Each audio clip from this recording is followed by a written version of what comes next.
Alam niyo, sabi nga nila, masama ang mag-wish ng ill sa kapwa. Masama talaga mag-wish ng ill sa kapwa kung ito ay mabuting kapwa. Okay? Kung mabait naman yung kapwa-tao mo na wala namang ginagawa sa yung masama, hindi ka dapat talaga nag-wish ng kamatayan, hindi ka nag-wish ng kamatayan, kasamaan o magkasakit itong taong ito. Hindi mo talaga dapat ginagawa yan kasi may karma yan, may parusa yan sa Diyos. Pero kung ang wini-wish mo ay sangkot, mga kababayan, sangkot sa mga anomalya, mga kalaswaan, pagnanakaw sa kaban ng bayan, panggigipit, di ba? I don't think, sabi ko, kahit ibuwis ko yung buhay ko, mapatay lang lahat ng mga demonyo, hindi ko pagsisisihan. So sa case ni Remulla, na i-deny nila ngayon, ang na hospitalized itong si Remulla kasi ang sabi pa nga ni ni Clavano nag-breakfast pa daw ng teka hanapin natin yung exactly sinabi ni Clavano no. Nakakarimarim itong mga to. Kaya kung i-wish man natin sila na mamatay sila katulad ng wish ni Cara David. Actually kulang pa yung wish eh. Dapat nga lipulin silang lahat.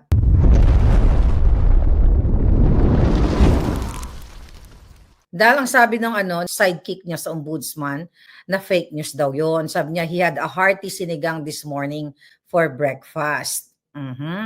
Nagkaroon daw ng, nag-breakfast ba daw ng sinigang at very hearty sinigang chocho. Kung natatandaan ninyo, mga kababayan, in-expose ko sa inyo noong 2023, 'di ba? Yung mukha ni Bonjing Remulla na parang isang bolate na lang hindi pumipirma. Anong sabi nila noon? Fake news yan si Maharlika, ganito yan, gumagawa ng kwento, 'di ba? Dahil nung June 2023. So, for the whole year 2023 hanggang 2024 hanggang 2025, mga kababayan, hindi umaamin si Remulla na siya ay nagkaroon pala nagkaroon siya ng bypass operation. Feb 2024, in-acknowledge niya na nagkaroon daw ng complication yung kanyang immune system dahil nga doon sa kanyang heart surgery, chuchu. And now, nung time na yon ay umamin pala siya na hindi daw siya nagkaroon ng ganong diagnosis ng CA. Pero October 2025 ay inamin niya, tignan mo titignan ko yung timeline dito. Noong 2024, sabi niya, itong mga netizen, yung mga katulad natin, like katulad ni Maharlika, na nagsisinungaling tayo at gumagawa lang tayo ng kwento na siya ay na-diagnose. Alright? Kung siya ay ordinary citizen at hindi sila sangkot sa mga anomalya, wala naman tayong pakialam kung mag-bypass siya or what. The problem is, sumusweldo siya habang niloloko niya yung taong bayan, sumusweldo, kumakamal siya ng pera ng bayan. Inamin na ni Remulla na-diagnose nga siya ng leukemia. Alright? So, inamin na yan. So, ngayon, dinedeny na naman nila ngayon, mga kababayan, na wala nga daw, nag-hearty breakfast pa nga daw, huwag kayong pakasisiguro. Okay? Kayong pamilya na Remulla, nanuknukan ng mga kasinungalingan, hindi, it's beyond your control. 'Di ba? Pag nagkaroon yan, okay, for sure, sa nangyayari ngayon, baka may recurrence na, alam nyo yan, dahil syempre, the more na gumagawa ka ng kasamaan, the more na gumagawa ka ng kadyutahan, ay kinakarma ka. Hindi natin sinasabi na kapag nagkaroon ka ng ganong sakit, ay kinakarma ka. Hindi natin alam yan kung paano, ang ganyang sakit, pwede nating nakuha, pwedeng genetics, pwedeng chemical, pwedeng stress, or, maraming, lahat ng factors actually. No, lahat ng sakit. Actually, nagsisimula lahat yan sa stress. Okay? Stress na stress si Remulla. Okay? Maaring kumalat lalo. Maaring nag-recurrence nga, mga kababayan. Tapos kumalat lalo yung kanyang, hindi na lang natin babanggitin ng eksaktong kasi yung kanyang sakit, 'di ba? Yung kanyang CA, okay? Mga kababayan, kung kumalat 'yan, pati sa jutak niya, baka sa jototoy niya, no, hindi. Sa jutak niya, sa baga niya, 'di ba? Sa jatay niya, 'di ba? Sa kipay, kung may kipay, no, chika lang.